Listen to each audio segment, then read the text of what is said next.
Hoy sí.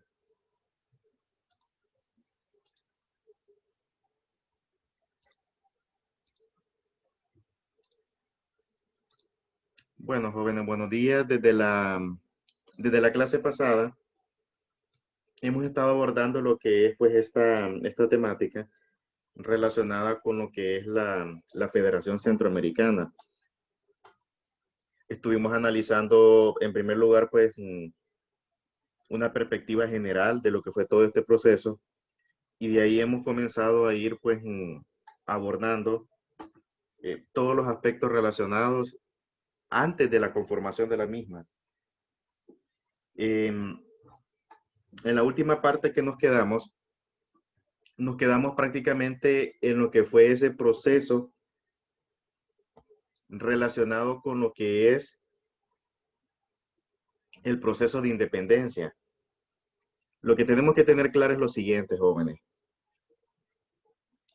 Para que tengamos una idea o para que podamos tener una mejor percepción de lo que fue este acontecimiento, es necesario que visualicemos también los procesos que se relacionan y que antecedieron a lo que fue el inicio de lo que es la Federación Centroamericana. Yo en la clase pasada les comentaba, en primer lugar, cuál fue prácticamente la influencia de algunos procesos y cómo cada uno de esos procesos fueron contribuyendo, contribuyendo para marcar el escenario que posteriormente definió lo que es la consolidación de lo que fue el mayor intento en Centroamérica en cuestión de lo que es unificación política, económica, en todos los aspectos.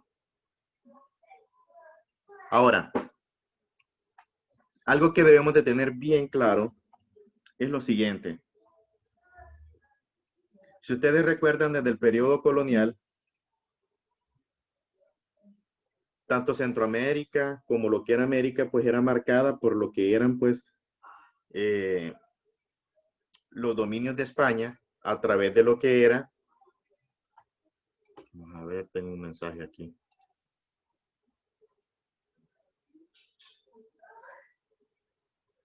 Sí, en su momento lo voy a. Esto después yo lo mando, no se preocupen. Vamos a ver, a darle pantalla completa a esto.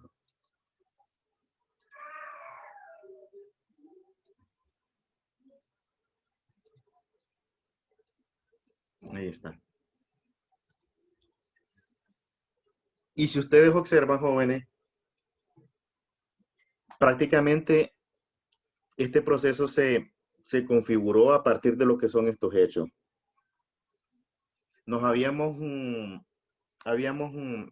partido, por ejemplo, de lo que fue ese proceso de independencia. Habíamos analizado cómo o qué influencia tuvo lo que es los criollos de Guatemala y lo que era, por ejemplo, Agustín de Iturbide como emperador de México. Solamente para explorar, quiero preguntar qué relación tenía lo que era la clase criolla guatemalteca con lo que era la clase criolla en México y el papel que tuvo Agustín de Iturbide.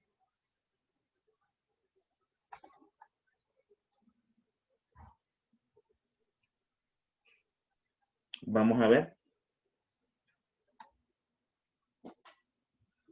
Recordemos de que cuando se independiza lo que es México, Centroamérica lo hace unos meses después. O sea, ellos se influencian de México y nosotros lo utilizamos. O sea, o hacemos eso, lo mismo. Sí, voy a volver a repetir de nuevo y voy a volver a plantear porque me importa de que ustedes pues conozcan bien a fondo y tengan una idea básica de lo que es esto. Bien, vamos a comenzar de nuevo. En primer lugar, Debemos de tener claro lo siguiente. Desde el periodo colonial existían unas clases sociales en Centroamérica que tenían el poder político y el poder económico, ¿se acuerdan, verdad? Que eran los peninsulares y los criollos. Estas clases sociales eran prácticamente las que dominaban en toda la escena política y económica. Y durante el periodo colonial eran los que ocupaban los cargos, eran los que ocupaban cada una de los puestos de lo que eran las administraciones coloniales, en cada una de las instituciones coloniales que había en América. Ahora, recordemos que en lo que es Centroamérica, nosotros formábamos parte de un virreinato, ¿se acuerdan? El virreinato de Nueva España. Y el virreinato de Nueva España, le voy a buscar aquí el mapa para que lo podamos visualizar.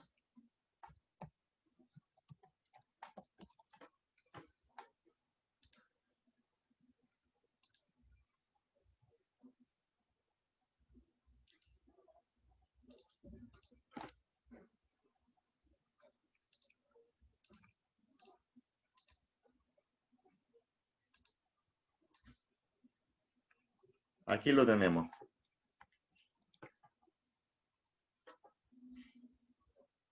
Recordemos que América estaba dividida en porciones territoriales,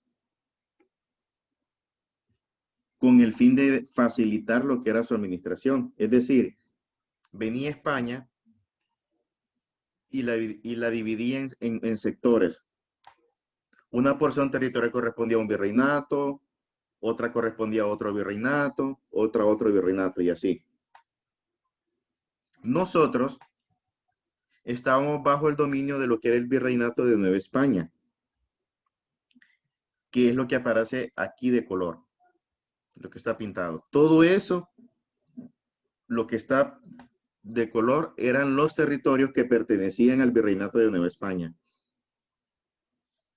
Exceptuando unas partecitas que ustedes ven acá, por ejemplo, en la zona donde está Belice, no aparece que no está pintado, porque ahí era, por ejemplo, eran, eran territorios que habían conquistado los británicos.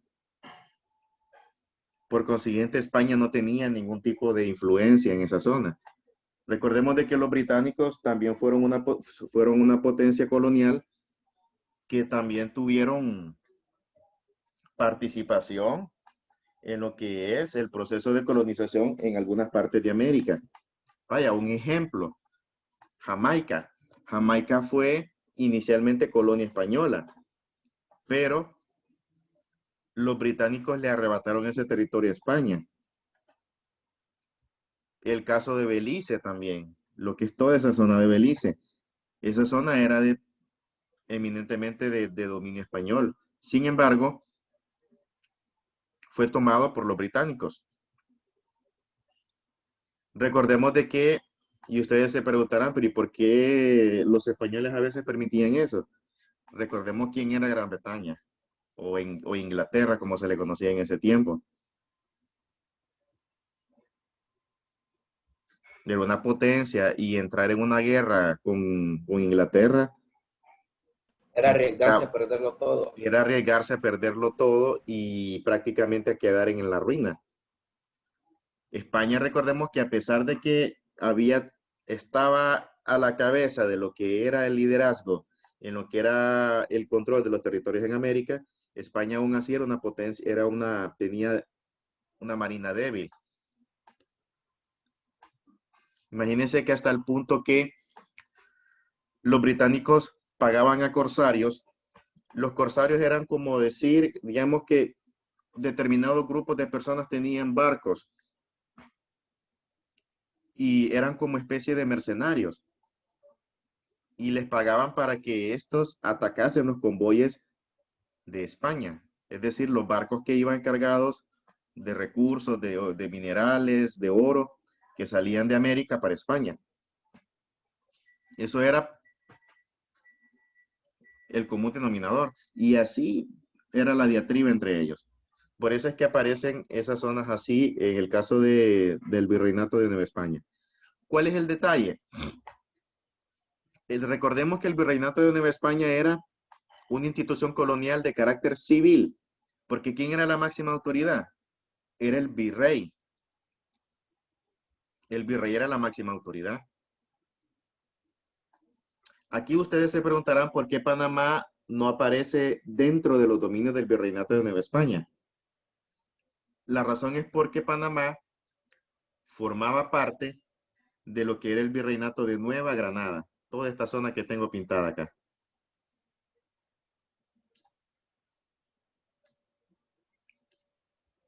Todo eso era un virreinato. Entonces, por esa razón, Panamá no aparece en lo que es prácticamente todos los procesos que vamos a ver de aquí en adelante. Por eso cuando ustedes escuchan hablar de la Federación Centroamericana, no incluye Panamá, porque Panamá era parte de otro virreinato. Por eso solamente está Guatemala, Honduras, El Salvador, Nicaragua y Costa Rica. Y si se fijan también, por eso no aparece incluido Belice, porque ese territorio era otro dominio de otra potencia. Por consiguiente, estuvo al margen de los procesos que se estaban dando en América. Ahora, ¿qué pasaba en lo específico en Centroamérica? Porque recordemos que en Centroamérica, que fue parte de lo que vimos en el parcial pasado, Centroamérica en sí tenía bajo su sombra lo que era otra institución colonial, que en teoría era inferior a lo que era un virreinato, pero que en la práctica no le rendía ningún tipo de pleitesía o de cuentas a lo que era el virrey. Esa institución era la Capitanía General. Cuando España establecía una Capitanía General en un determinado territorio, era porque ese territorio era conflictivo, porque todavía había costado pacificarlo, porque habían muchas sublevaciones por parte de los nativos. En pocas palabras, porque no habían terminado de tener lo que era la resistencia de los nativos. Por consiguiente, la Capitanía General era una entidad de carácter militar. Para que se me puedan ubicar, ahorita estamos antes de la independencia. Y estoy planteando este escenario para que después pasemos a la independencia. ¿Ok? Para que no se me confundan. Entonces, la capitanía tenía esa función. Por eso en Centroamérica establecen la Capitanía General de Guatemala. Porque estos territorios representaron un dolor de cabeza para España debido a la resistencia de los nativos. De ahí, cuando yo les mencioné en la clase pasada, aquellos, lo que son, por ejemplo, los héroes indígenas de Honduras, sumado a los que también surgieron en el resto de las otras zonas de Centroamérica. O sea, fue una zona muy defendida por parte de los nativos. Sin embargo, al final terminaron siendo vencidos.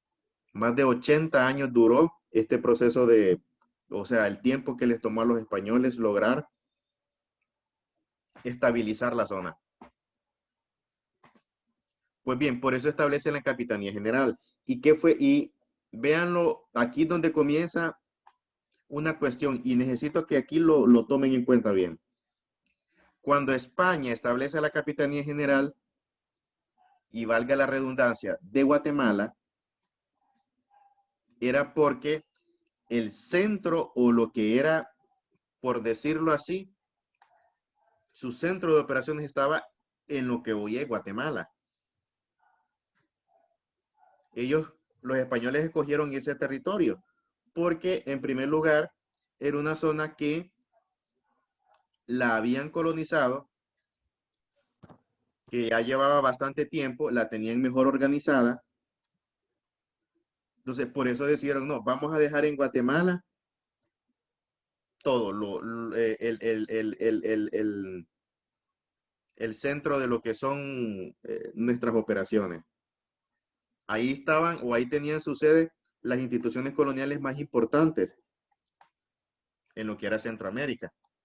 En pocas palabras, era como que si fuese una capital, pero no era una capital como lo conocemos todos, sino que tenía prácticamente las características de lo que era una capital. Entonces, como todo se concentraba en Guatemala, la ciudad creció, hubo, eh, también ahí se establece lo que es también una clase criolla muy numerosa y muy poderosa. Recordemos que no solamente en Guatemala habían criollos, habían también en el resto de Centroamérica. El detalle es que los que estaban en Guatemala, como eran los que tenían ahí a su disposición todas las instituciones coloniales, ellos creían de que eran los más importantes. Por eso ellos se quedan con ese ego y miraban de, como quien dice, de menos al resto de los criollos de Centroamérica. O sea, era una clase muy poderosa, porque recordemos que desde el momento que ellos ostentaban los cargos, eso les agenciaba poder. Y vamos a ir viendo más adelante cómo la clase criolla de Guatemala, pues influenció o fue partícipe de unos procesos que de una u otra manera terminaron con la independencia de Centroamérica y también influyeron con el hecho de que nos anexáramos a México. Pero ya lo vamos a ver más adelante. Vamos a ir despacio. Entonces, esas eran las características. Y había recelo de los demás criollos de Centroamérica, es decir, de Honduras, de El Salvador, de Nicaragua, de Costa Rica, porque ellos, o sea, ellos miraban de que como esta gente o sea, se creían lo último. Ahora, ese es el escenario. Y quiero que quede bien clarito. ¿Está bien? Ese es el escenario antes de la independencia. Ese era el entorno en el que estábamos. Ahora, partiendo de eso, partiendo de lo que estábamos,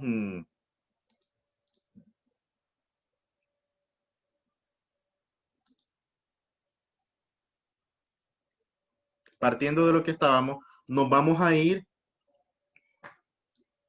a lo que estaba pasando en México. Para que no se me confunda, ok. Ahorita analizamos el escenario que había en Centroamérica, ¿está bien? Sin embargo, en México estaba ocurriendo algo de forma simultánea, o sea, estamos en el mismo contexto histórico, antes de la independencia, ¿ok? Pues bien, México se caracterizó porque fue otra zona de dominio de los españoles y que también formaba parte del virreinato de Nueva España. Nada más de que México no formaba parte de la Capitanía General, que quede claro. No formaba parte de la Capitanía. Ahora, México, 10 años antes de la proclamación de independencia de Centroamérica, México ya 10 años antes había comenzado a luchar por lo que era su independencia. La diferencia de México con Centroamérica es que cuando México trata de querer lo que era su independencia, eso conllevó un proceso muy violento, en donde participaron y se involucraron todos los sectores, no solamente la clase criolla.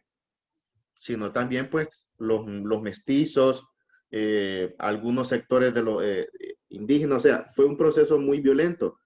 Y eso implicó de que estos sectores participaran en guerras contra España, ahí mismo en México. O sea, los españoles no querían, entonces obviamente que habían levantamientos armados, venían y la población comenzaba a atacar las instituciones coloniales españolas, los españoles eran blancos de lo que eran pues los ataques, o sea, era un solo desbarajuste el que había ahí. ¿Pero por qué? Porque ya había un antecedente de que querían lo que era independencia. En Centroamérica no pasó así. En Centroamérica fue algo pacífico, ni una tan sola bala. Mientras que en América del Sur también fue igual que México, fue violento. En Centroamérica no. Ya le vamos a explicar por qué en Centroamérica no. Entonces, ellos estuvieron 10 años peleando así. Para que se puedan ubicar, en 1821 se proclama la independencia de Centroamérica. Entonces, ellos 10 años antes de 1821 ya habían comenzado ya. Ahora, hubo un día que un hombre llamado Agustín de Iturbide fue un famoso criollo y muy adinerado, fue un militar también, y era un hombre que tenía una influencia enorme en, en lo que eran las esferas de poder entre los criollos. O sea, era una persona muy, muy respetada. Entonces él dice, viendo el escenario, que prácticamente era un baño de sangre lo que había en México, él proclama lo que se le llamó el Plan de Iguala. Y ese Plan de Iguala consistió en una proclamación. Una proclamación es como decir que se crea un documento y se proclama ante la sociedad. Entonces, en el Plan de Iguala, él proclama de que México debe de independizarse de España y que no le debe de rendir ningún tipo de pleitesía a ninguna potencia. Eso genera una euforia. Y esa propuesta que él hace es acompañada y recibe y es bien recibida por el resto de lo que eran los sectores que estaban luchando por la independencia de México. Entonces, cuando él proclama el plan de Iguala, lo hace el 24 de febrero de 1821. Y eso desencadena que posteriormente, pues, México lograra su independencia de España. Acuérdense, febrero de 1821. Febrero 1821. 24 de febrero en específico. Ahora, muchos creen, y aquí es donde viene la otra cuestión, cuando Iturbide consigue ese efecto que esperaba con su proclamación, es decir, el plan de Iguala, Iturbide comienza a moverse en los círculos de poder. Iturbide comienza a generar cabildeos, reuniones, porque lo que andaba buscando era apoyo. Pero ustedes se preguntarán qué apoyo buscaba Iturbide. Lo que Iturbide buscaba era tener el apoyo necesario para proclamarse él como gobernante de México, o sea, del nuevo México independiente. Y Iturbide logra ese apoyo. Pero aquí es donde viene el detalle. Cuando ya él ya tenía seguro, ya, o sea, ya estaba para convertirse en el gobernante, viene él y dice, Me autoproclamo emperador de México. Y con esto doy inicio al imperio mexicano de Iturbide. Cuando él se proclama emperador de México, a partir de ese momento, de febrero de 1821, inicia una faceta de México como un imperio. Pero nos vamos a dar cuenta todos de que esto solamente era, o sea, un imperio como tal es difícil porque recordemos que un imperio es una gran estructura y México todavía no tenía las condiciones, pero bien, se constituye como imperio y así se le conoció y así estuvo funcionando por unos meses. Esto solamente duró unos meses. El que México se llamara así, y el Imperio Mexicano de Iturbide. Muchos dicen de que cuando Agustín de Iturbide plantea lo que es el plan de Iguala, ya él ya iba ya como que era algo premeditado y lo que él quería era quedarse con el poder.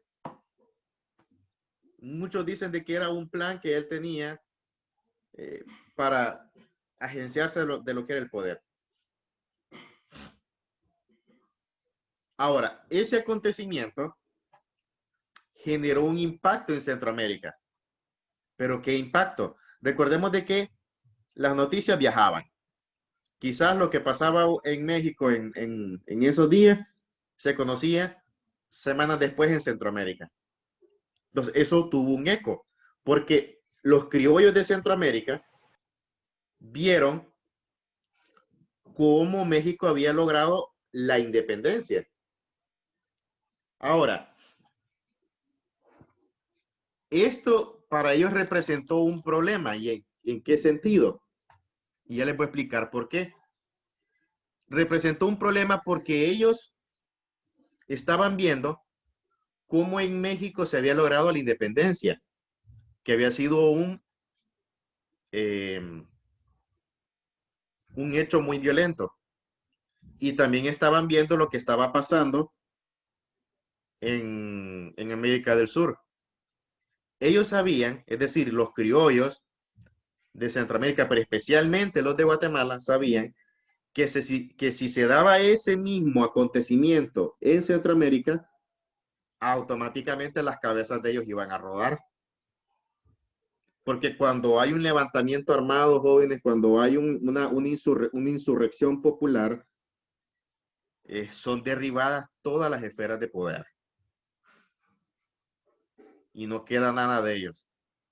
Entonces ellos sabían lo que podía pasarle y automáticamente sabían de que iban a perder todos sus privilegios. Ellos analizan el panorama. Ahora, los criollos de Guatemala sabían que si hacían lo mismo y proclamaban la independencia, aún siendo independientes, siempre existía la posibilidad de que la gente no quisiese que ellos continuaran manipulando y dominando. Entonces, ellos sabían de que no era suficiente con el decir, ya somos independientes, y que pensaban de que con eso iban a calmar el descontento de la gente, porque la situación en cualquier momento podía explotar. Entonces, astutamente ellos hacen lo siguiente. Vienen los criollos y partiendo del escenario que estaba pasando en México, sumado a otros elementos como por ejemplo la independencia de los Estados Unidos y algunos sucesos en Europa, entonces ellos adelantan y dicen, también vamos a hacer lo mismo, vamos a proclamar nuestra independencia. Y fue así que en Guatemala, el 15 de septiembre de 1821, se proclama la independencia de Centroamérica. Vean bien, prácticamente meses después de lo que había pasado en México con la proclamación del Plan de Iguala. Ahora, vamos a ver vamos a ver qué generó o cómo fue que ellos hicieron esa maniobra de proclamar la independencia los criollos de Guatemala. Recordemos de que, ¿se acuerdan lo que les había dicho anteriormente de que Centroamérica estaba bajo, durante el periodo colonial, estaba bajo lo que era una figura de qué institución? Vamos a ver. Cuando les dije que anotaran bien. Virreinato de España. El Virreinato de Nueva España, muy bien. Pero en el caso de Centroamérica, ¿cuál era la entidad que tenía su dominio en Centroamérica? Era les dije que era de carácter militar. ¿Cuál era? Capitanía Generales La Capitanía General de Guatemala. Muy bien. de Guatemala, sí. Exacto. Entonces, como durante el periodo colonial, toda Centroamérica estaba bajo lo que era una sola figura, que era la Capitanía General, y Guatemala era el centro neurálgico de todo, entonces todo lo que pasaba en Guatemala, las decisiones se tomaban en Guatemala. Pero habían unas decisiones que para que se tomasen, tenían que consultarse a todas las demás provincias, es decir, a Honduras, a Guatemala, Honduras, El Salvador, Nicaragua y Costa Rica.